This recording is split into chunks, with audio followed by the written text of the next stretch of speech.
Hello guys, ഒരു 250 പേർക്ക് ഒരുമിച്ചിരുന്ന് ഫുഡ് കഴിക്കാൻ പറ്റിയ ഒരു കിഡിലൻ സ്പോട്ടാണ് ഇന്ന് നിങ്ങളെ ഞാൻ പരിചയപ്പെടുത്താൻ പോകുന്നത്. വെറൈറ്റി ഓഫ് ഫുഡ് ഐറ്റംസും അതുപോലെ തന്നെ ഇഷ്ടം പോലെ വെയിറ്റേഴ്സുമാണ് ഈ ഒരു ഹോട്ടലിന്റെ പ്രത്യേകത. അതുപോലെ തന്നെ ഓപ്പൺ കിച്ചൺ ആയതുകൊണ്ട് തന്നെ നല്ല ക്ലിയർ ആയിട്ട് നമുക്ക് അതിനുള്ള എന്താ നടക്കണമെന്ന് കാണാനും പറ്റും. അപ്പോൾ വിശ്വസിച്ച് നമുക്ക് ഫുഡും കഴിക്കാം. അതുപോലെ തന്നെ മെനുവിലുള്ള ഓരോ ഫുഡ് ഐറ്റവും എങ്ങനെയാണ് പ്രിപ്പയർ ചെയ്യുന്നത് എന്നുള്ളത് 10-15 ടിവിയിലൂടെ അവരത് ബ്രോഡ്കാസ്റ്റ് ചെയ്ത് കാണിക്കുന്നുണ്ടായിരുന്നു. പെരിന്തൽമണ്ണയിലുള്ള എല്ലാ ഹോട്ടലിലും ഞങ്ങൾ കയറി ഫുഡ് കഴിച്ചിട്ടുണ്ട്. പക്ഷേ ഇത്രയും വാസ്റ്റ് ആയിട്ടുള്ള ഒരു മെനു ഞങ്ങൾ ആദ്യമായിട്ടാണ് കാണുന്നത്. മെനു തുറന്നാൽ നമുക്ക് ആകെ കൺഫ്യൂഷനാണ്. കാരണം സ്റ്റാർട്ടേഴ്സ് തന്നെ ഒരുപാട് വെറൈറ്റീസ് ഉണ്ട്. അതുപോലെ തന്നെ മെയിൻ ഡിഷസ് ആണെങ്കിലും അതുപോലെ തന്നെ ഡെസേർട്സ് ആണെങ്കിലും ജ്യൂസസ് ആണെങ്കിലും മൊത്തം വെറൈറ്റി ആയിട്ട് നമ്മളിങ്ങനെ കൺഫ്യൂഷൻ അടിച്ചിരുന്നു പോകും.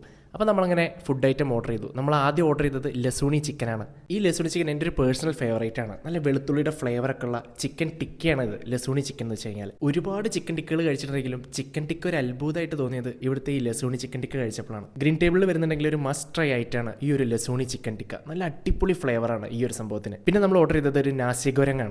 നാസി ഗോരങ് പക്ഷേ പ്രതീക്ഷയ്ക്കൊത്ത് ഉയർന്നില്ല എന്ന് വേണം പറയാൻ. ഇൻഫാക്ട് അതൊരു ബിലോ ആവറേജ് ആയിരുന്നു. ഇതിലിട്ട പ്രോൺസ് ഒക്കെ വരുമ്പോൾ അതിൽ കടലിൽ നിന്ന് നേരെ പിടിച്ച് നാസി ഗോരങ്ങിൽ ഇട്ടൊരു ഫീൽ ആയിരുന്നു നമുക്ക് തോന്നി. പിന്നെ നമ്മൾ ഫിനിഷ് ചെയ്തത് ഒരു ബ്രൗണി വിത്ത് ഐസ്ക്രീം കഴിച്ചിട്ടാണ്. ഇത് അടിപൊളിയായിരുന്നു. ഈ ബ്രൗണി നല്ല ഹോട്ടായിരുന്നു, സൂപ്പറായിരുന്നു. അപ്പോൾ അതായിരുന്നു ഗ്രീൻ ടേബിളിലെ വിശേഷം. സോ പോവുക, കഴിക്കുക, കമന്റ്സിൽ നിങ്ങളുടെ അഭിപ്രായം അറിയിക്കുക. Till then bye bye.